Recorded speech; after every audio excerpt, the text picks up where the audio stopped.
अब आपकी फैमिली में भी कोई बड़ा होगा जिनकी आप मांगते होगे और भरोसा भी करते होगे। एग्जाम्पल, अगर आप घर में आपके फादर हैं और आपके दादाजी हैं तो पूरा परिवार दादाजी की बात ही मानेगा और उन पर ही पूरा भरोसा रखेगा। और दादाजी भी अगर कोई भी फैसला लेंगे तो ऑब्वियसली सही ही लेंगे, बिकॉज उनको लाइफ का एक्सपीरियंस काफ़ी ज़्यादा है। बट गलत जब होगा जब दादाजी कोई गलत फैसला लेंगे, जब हो सकता है कि दादाजी पर थोड़ा सा भरोसा ना रहे। अब ये कहानी मैं आपको क्यों बता रहा हूँ, क्योंकि आज मार्केट में सेम ऐसी ही चीज़ हो रही है। वो कैसे? अब मार्केट में 3 कैप की कंपनी होती है, पहली small cap, then mid cap and last में लार्ज कैप। अब स्मॉल कैप में रिस्क काफ़ी ज़्यादा होता है और रिटर्न भी काफ़ी ज़्यादा होते हैं। वहीं मिड कैप में मीडियम रिस्क होता है और काफ़ी अच्छे रिटर्न होते हैं। बट लार्ज कैप सबसे ज़्यादा लोग प्रेफर करते हैं बिकॉज उसमें काफ़ी लो रिस्क होता है और रिटर्न्स भी एवरेज होते हैं, जो कि 14 से 17% के बीच। अब इस सिचुएशन में स्मॉल कैप हो गए आप, बिकॉज अभी बहुत ऊपर जाना है, बहुत लंबी ज़िंदगी जीना है और ऑब्वियसली रिस्क भी काफ़ी ज़्यादा होगा। वहीं मिड कैप आपके पापा, जिसमें आपकी एज क्रॉस कर ली है। और लास्ट में आते हैं लार्ज कैप, जो कि हो गए दादाजी। बट अगर दादाजी ही ज़्यादा नुकसान दे दे तो वो काफ़ी गलत होगा। अब दादाजी अभी के टाइम में है टाटा मोटर्स। अब टाटा मोटर्स एक लार्ज कैप की कंपनी है जिसमें एक एवरेज रिटर्न होता है और काफ़ी स्टेबल कंपनी है। लेकिन लास्ट 6 महीने से अगर हम देखें तो ये काफ़ी ज़्यादा डाउनफॉल में आती जा रही है। जहां इसका शेयर प्राइस 936 रुपये का था, वहीं अभी के टाइम में ये सिर्फ 750 रुपये का बचा है। लगभग 22% की गिरावट आ चुकी है। अब इसका क्या रीज़न है, क्यों हमें दादाजी नुकसान दे रहे हैं? अब आगे चलकर टाटा मोटर्स का क्या फ्यूचर होगा और अभी के टाइम में टाटा मोटर्स के शेयर्स इतने क्यों गिर रहे हैं, और एट द एंड इसमें इन्वेस्ट करना अभी सही होगा या फिर नहीं। अब यही सब चीजें हम इस वीडियो में जानने वाले हैं और एट द एंड आपको ये भी बताऊंगा कि अभी के टाइम में इसमें इन्वेस्ट करना सही होगा या फिर नहीं, इसलिए वीडियो को एंड तक जरूर देखें। हे एवरीवन, अब लास्ट 6 महीने से अगर आप देखोगे तो टाटा मोटर्स काफी डाउन में है। अब एज अ लार्ज कैप ये इतना ज्यादा क्यों गिर रहा है, और अभी भी अगर मैं देखूं तो इसके ऊपर जाने के चांसेस काफी कम है, बिकॉज इसका जो नेक्स्ट सपोर्ट है वो सीधा 650 में है। तो मे भी अभी इसमें थोड़ा और डाउनफॉल देखने को मिल सकता है। जिस कंपनी का वैल्यूएशन 278 करोड़ के आसपास है, उसमें इतनी गिरावट क्यों? अब इसका मेन रीजन क्या है? अब देखो, टाटा मोटर्स का रेवेन्यू कहां से आता है? सबसे पहला पैसेंजर व्हीकल से, जहां से उनका रेवेन्यू 12% का है। दूसरा है कॉमर्शियल सेगमेंट से, जहां से उनका 18% का रेवेन्यू आता है। फिर जो मेन रेवेन्यू है, जो कि जैगुआर और लैंड रोवर से आता है, जहां उनका 66% का रेवेन्यू जनरेट होता है। अब डिटेल में समझते हैं कि प्रॉब्लम कहां आ रही है। अब अगर हम दिवाली और धनतेरस का डेटा देखें तो उस टाइम सबसे ज़्यादा व्हीकल्स बिकते हैं। जहां अगर मैं सिर्फ कार की बात करूं तो इस साल 4.5 लाख के आसपास कार्स बिकी हैं, जो कि पुराने डेटा से भी ज़्यादा है। बट प्रॉब्लम कहां आ गई कि ऑटोमोबाइल सेक्टर्स की कंपनी है, उन्होंने इससे भी ज़्यादा एक्सपेक्ट कर लिया था। मतलब सेल्स तो बढ़ी लेकिन उतनी भी नहीं बढ़ी जितनी सोची थी। अब एग्जाम्पल, टाटा मोटर्स ने अपने एक्सपेक्टेशन से 10 गाड़ी मैन्युफैक्चर कर ली। अब लास्ट ईयर का डेटा कहता है कि लास्ट ईयर 5 गाड़ियां सोल्ड आउट हुई थी। तो उस डेटा को देखते हुए इस साल और ज़्यादा मैन्युफैक्चरिंग हुई, लेकिन इस साल 2024 में 5 की जगह 7 गाड़ियां बिकी, जो कि लास्ट ईयर से तो ऑब्वियसली ज़्यादा था जो एक्सपेक्टेशन थी, लेकिन जो उनकी 10 गाड़ियों की मैन्युफैक्चरिंग थी उतनी नहीं बिकी। तो अभी टाटा मोटर्स के जो एक्स्ट्रा गाड़ियां मैन्युफैक्चर कर ली है, वो सब गाड़ियां अभी भी इनके हब्स में काफ़ी पड़ी हुई है। अब इसका डायरेक्ट असर पड़ रहा है इनके रेवेन्यू में और इनके शेयर्स में। अब ये तो फिर भी छोटी प्रॉब्लम है, आज नहीं कल ये भी ठीक हो जाएगी, जितनी गाड़ियां हैं वो भी सोल्ड आउट हो जाएगी। बट दूसरा जो चैलेंज है वो है इनके कॉमर्शियल व्हीकल्स का। अब ये वो लिस्ट है जो कॉमर्शियल सेगमेंट में टॉप कंपनी है, जैसे सबसे पहले महिंद्रा एंड महिंद्रा, फिर अशोक लेलैंड और फिर आता है टाटा मोटर्स। अब कॉमर्शियल सेगमेंट में पहले 10 में से 5 गाड़ियां टाटा की होती थी, लेकिन अभी के टाइम में ये मार्केट में काफ़ी चेंजेस आ रहे हैं, जहां लोग कॉमर्शियल सेगमेंट में अशोक लेलैंड और महिंद्रा एंड महिंद्रा कंपनी की गाड़ियों को ज़्यादा प्रेफर कर रहे हैं। अब टाटा मोटर्स ऐसे तो काफ़ी ऊपर है, जिसने कॉमर्शियल मार्केट का काफ़ी ज़्यादा बड़ा मार्केट कैप्चर किया हुआ है, बट महिंद्रा एंड महिंद्रा और अशोक लेलैंड अभी इसमें काफ़ी ऊपर आते जा रहे हैं, जिससे इनका रेवेन्यू में भी काफ़ी असर हो रहा है।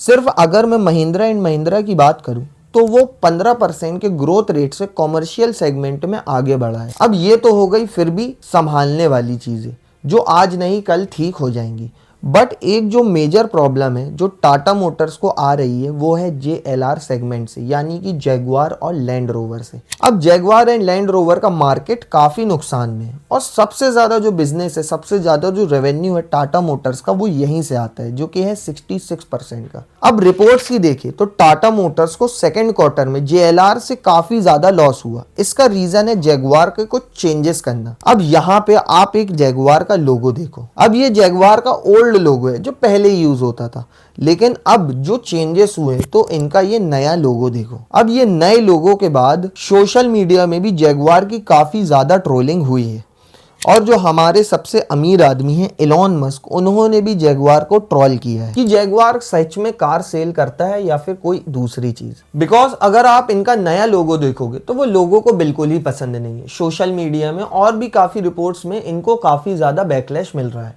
ये अपने जो जैगुआर में चेंजेस कर रहे हैं जिसकी वजह से लोग जैगुआर को पसंद ही नहीं कर रहे हैं। अब अगर मैं जैगुआर की आपको हिस्ट्री बताऊं तो जैगुआर ऐसे बहुत पुरानी कंपनी है, लेकिन हर बार इसको किसी ना किसी ने टेक ओवर किया है। अब लास्ट टाइम ये फोर्ड के पास थी, वहां भी वो फोर्ड को काफी ज्यादा नुकसान दे रही थी। उसके बाद रतन टाटा जी ने जैगुआर को खुद ओन किया और जब से अभी तक टाटा मोटर्स से जैगुआर जुड़ी हुई है, जहां सबसे बड़ा रेवेन्यू अगर हम देखें तो जैगुआर JLR सेगमेंट से ही आता है, लेकिन सबसे ज्यादा नुकसान भी यही सेगमेंट देता है। अब जैगुआर का नए मॉडल का जो कलर है वो है पिंक कलर। अब अगर मैं डेटा देखूं तो जैगुआर के जो कस्टमर बेस है वो ज्यादातर मेंस का है। अब एज अ मैन काफी लोगों को पिंक कलर नहीं पसंद, जिसकी वजह से इनको बैकलैश मिल रहा है और इनके रेवेन्यू पे, इनके बिजनेस पे काफी ज्यादा फर्क पड़ रहा है। अब लास्ट 6 महीने से, लास्ट 7 महीने से टाटा मोटर्स काफी ज्यादा डाउनफॉल में है, लेकिन अब इसका फ्यूचर यहाँ से प्रिडिक्ट करना मुश्किल है या फिर नहीं। अब यहाँ से अगर लॉन्ग रन में देखें तो क्या ऐसा ही ये टाटा मोटर्स डूबता जाएगा? अब आगे चल के टाटा मोटर्स का क्या फ्यूचर होने वाला है? अब आप खुद सोचो कि दादाजी कभी गलत हो सकते हैं क्या? वैसे ही जो लार्ज कैप कंपनी है अभी डाउनफॉल में ज़रूर है, लेकिन लॉन्गर रन में इसको हमेशा प्रॉफिट ही होगा। अब वो कैसे, एक छोटे से एग्जांपल से समझाता हूँ। अब ये है टाटा मोटर्स का पिछले 5 दिनों का चार्ट और ये है लास्ट 1 मंथ का चार्ट, जिसमें आपको इसमें लॉस दिख रहा हो। लास्ट पिछले 5 दिनों से भी गिरा है, पिछले 1 महीने से भी गिरा है और ये है लास्ट 6 महीने का चार्ट, जहां पे 6 महीने से भी टाटा मोटर्स 21% से गिरा है। अब अभी देखो मैजिक। अब ये चार्ट है टाटा मोटर्स का लास्ट 1 ईयर का, जहां 1 साल पहले इसका शेयर प्राइस 719 रुपए का था और अभी इतना गिरने के बाद भी इसका शेयर प्राइस 744 में। ये तो फिर भी ठीक है। अब ये लास्ट 5 साल का आप डेटा देखो, जहां 5 साल पहले टाटा मोटर्स 176 में था, वहीं इनका जो अभी प्राइस है, जो इनका अभी शेयर्स इतना गिरने के बाद है, वो भी 744 रुपये बचा है। अब शॉर्ट में ये चीज़ समझाऊं कि अगर आप लंबे समय तक के लिए इन्वेस्टमेंट करते हो तो उसका हमेशा ही प्रॉफिट मिलता है। बिकॉज अभी इतना ज़्यादा गिरने के बाद भी जिन लोगों ने आज से 1 साल पहले या फिर 5 साल पहले भी इन्वेस्ट किया होगा तो वो उनको अभी भी लॉस नहीं होगा। और यही ट्रस्ट FII और म्यूचुअल फंड बता रहे हैं। बिकॉज अगर हम टाटा मोटर्स के देखें तो गिरने के बाद भी म्यूचुअल फंड और FII ने अपनी होल्डिंग्स काफ़ी बढ़ाई है। अब म्यूचुअल फंड ने अपनी होल्डिंग्स 10.58% से बढ़ाकर 20.54% कर दी है और वैसे ही FII ने होल्डिंग्स भी बढ़ा दी है।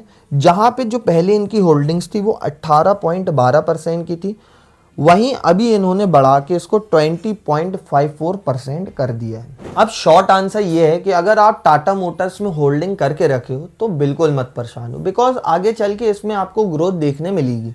क्योंकि अभी भले ही हो सकता आप लॉस में हो, लेकिन इसको लंबे समय तक के लिए अगर छोड़ोगे तो आपको इसमें प्रॉफिट होगा और आगे चलकर भी इसमें ग्रोथ इसलिए भी आएगी because Tata Motors EV sector में काफ़ी ऊपर जाने वाला है और EV सेक्टर में काफ़ी अच्छा ग्रोथ दिखने के चांसेस भी हैं। बस यहाँ पर जल्दी सॉल्यूशन ये है कि अगर टाटा मोटर्स JLR सेगमेंट को अपने से डिमर्ज कर दे तो उनको काफ़ी ज़्यादा फ़ायदा हो सकता है।